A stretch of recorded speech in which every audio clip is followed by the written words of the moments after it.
भाई देखिए, आज इस वीडियो में हम आपको ये बताएंगे कि नॉर्मलाइजेशन आखिरकार क्या होता है, इसकी ज़रूरत क्यों पड़ी और कब आपका नंबर बढ़ता है और कब आपका नंबर घटता है। यानी कि पूरी जानकारी हम आपको बहुत अच्छे तरीके से इस वीडियो के माध्यम से देने वाले हैं। तो वीडियो को आप कंप्लीट ज़रूर देखिएगा। चलिए वीडियो को स्टार्ट कर लेते हैं।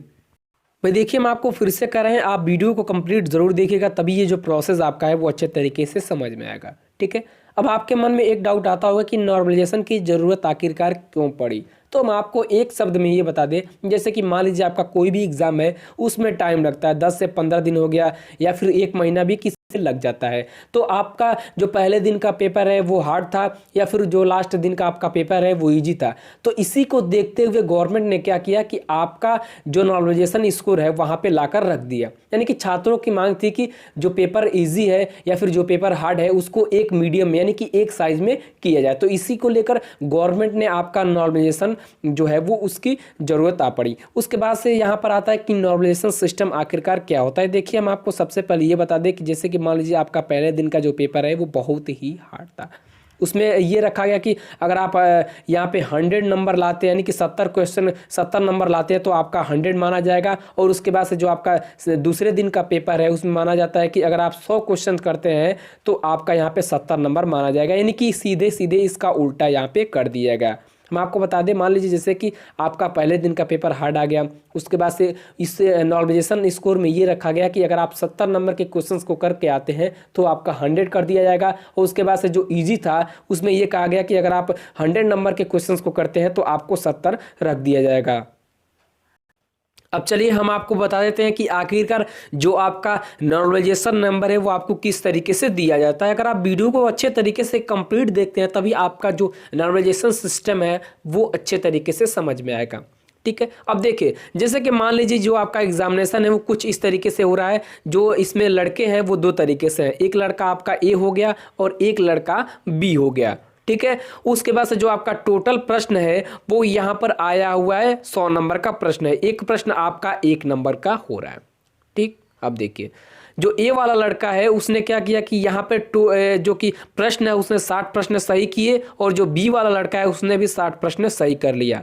अब जो आपका कट ऑफ है यानी कि जो आपके सिलेक्शन के लिए नंबर चाहिए वो आपका कम से कम 80 यानी कि 80 नंबर रहता है, तब जाकर आपका जो सिलेक्शन है वो हो पाता है।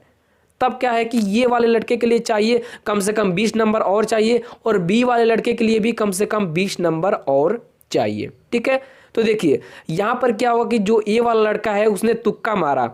तो तुक्का मारा तो उसने क्या किया कि यहाँ पर जो तुक्का मारने के बाद से जो उसका प्रश्न है वो 4 प्रश्न सही हुआ और 14 प्रश्न यहाँ पे गलत हो गया। तो निगेटिव मार्किंग यहाँ पे जुड़ जाएगा और टोटल जो आप इसका प्रश्न सही है ए वाले लड़के का वो 63 नंबर का हो रहा है, यानी कि 63 नंबर आ रहे हैं।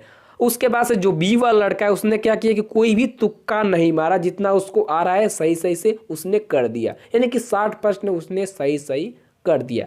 उसके बाद से देखिए, जो नॉर्मलाइजेशन सिस्टम ये कहता है कि आपने कितना गलती किया है उसके हिसाब से आपको नंबर दिया जाएगा।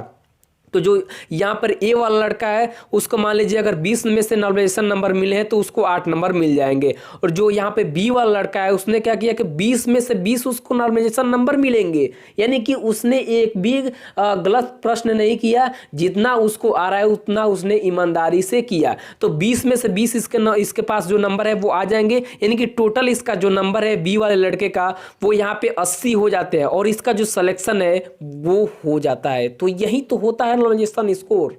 हम आपको बता दें, यही जो आपका नंबर है वो नॉर्मलाइजेशन नंबर कहलाता है। और आप लोग समझ नहीं पाते हैं कि नॉर्मलाइजेशन स्कोर आखिरकार क्या होता है।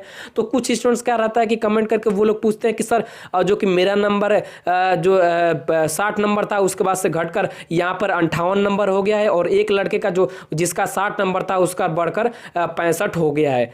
तो भाई देखो उसने क्या किया है, उसने उसको जितना प्रश्न आ रहा है उतना उसने सही किया है, एक भी प्रश्न गलत नहीं किया है। तो इसके हिसाब से उसका जो नॉर्मलाइजेशन नंबर है वो उसको अच्छे तरीके से मिला है और आपको कम मिला है।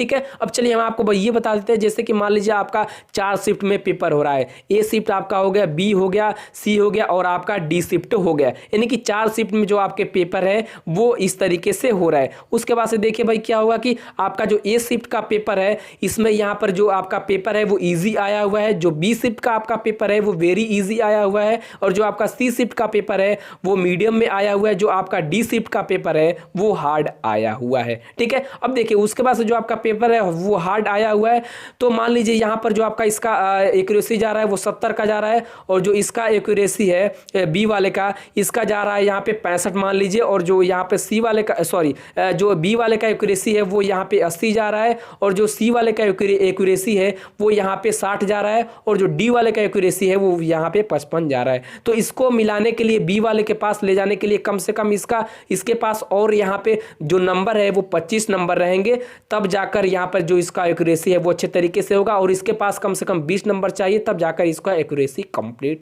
ये आपका यहाँ पे प्रयोग किया गया कि कोई भी बच्चा निराश ना हो और उसके हिसाब से जो नॉर्मलाइजेशन नंबर है वो अच्छे तरीके से दिया जाए। आई होप कि आपको वीडियो पसंद आया होगा। वीडियो पसंद आता है तो एक लाइक कर जरूर जाएगा। तब तक के लिए थैंक यू। जय हिंद जय भारत। मिलते हैं नेक्स्ट वीडियो में।